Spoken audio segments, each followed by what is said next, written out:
ভারতীয় চলচ্চিত্রের ইতিহাসে সর্বকালের অন্যতম সফল খলনায়কদের মধ্যে অমরেশ পুরী ছিলেন অন্যতম। দীর্ঘ কয়েক দশক ধরে পর্দায় তাঁর অভিনয় মাত করেছিল দর্শকদের।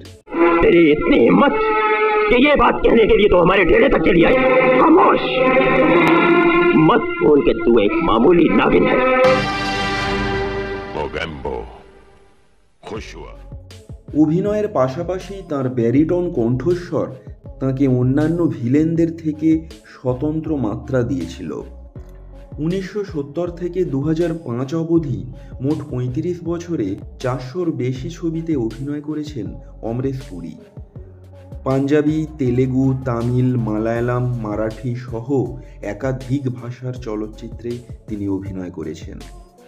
1980-তে হাম 5 ছবির মধ্যে দিয়ে প্রথম খলনায়ক রূপে নজর কাড়েন অমরেশ পুরী। মিস্টার ইন্ডিয়া, বিধাতা, ঘায়েল, দামিনী, করণ অর্জুন প্রভৃতি কালজয়ী ছবিগুলি সমৃদ্ধ হয়েছে তার অভিনয় গুণে। একাধিকবার ফিল্মফেয়ার পুরস্কার সহ 1979-তে থিয়েটারের জন্য সঙ্গীত নাটক একাডেমি পুরস্কারে ভূষিত করা হয় অমরেশ পুরীকে। ছোটবেলা থেকেই অভিনয়ের পাশাপাশি সঙ্গীতের প্রতিও তার আলাদা একটা আকর্ষণ ছিল, কিন্তু ভারী কণ্ঠস্বরের জন্য গান গাওয়ার থেকে গান শুনতেই তিনি বেশি পছন্দ করতেন। মজা করে বিভিন্ন সাক্ষাৎকারে তিনি বলতেন, আমি গান গাইলে একটাও দর্শক থাকবে না। তবে আপনারা জেনে অবাক হবেন যে ইচ্ছার বিরুদ্ধে গিয়ে একবার এক পরিচালক বন্ধুর অনুরোধে বলিউডের একটি জনপ্রিয় ছবিতে কণ্ঠ দিতে শোনা গিয়েছিল অমরেশ পুরীকে। 2002-এ মুক্তি পেয়েছিল প্রমোদ চক্রবর্তী পরিচালিত জনপ্রিয় বলিউড ছবি বদমাশ নাম্বার 1।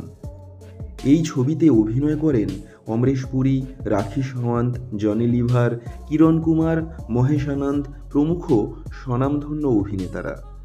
ছবিটির সঙ্গীত পরিচালক ছিলেন বাপ্পি লাহিড়ী। এই ছবিতে পিকে মিশ্রর লেখা একটি গানে জনপ্রিয় সঙ্গীত শিল্পী জাসপিন্দার নারুলার সঙ্গে কণ্ঠ দিতে শোনা গিয়েছিল অমরেশ পুরীকে। চলুন অমরেশ পুরীর গাওয়া দুর্লভ সেই গানটির কিছু অংশ শুনে নেওয়া যাক। सोनी सोनी सोनी पंजाबी कुड़ी सोनी तन्नू मिल गया बदमाश नंबर 1 चढ़ गया तन्नू बुखार नंबर 1। হালকা মেজাজে কিছুটা মজার ছলেই স্টুডিওতে এই গানটি রেকর্ড করেছিলেন অমরেশ পুরী। ভিডিও ডেসক্রিপশন বক্সে আমরা সম্পূর্ণ গানটির লিঙ্ক দিয়ে রাখলাম, আপনারা চাইলে শুনতে পারেন। ধন্যবাদ।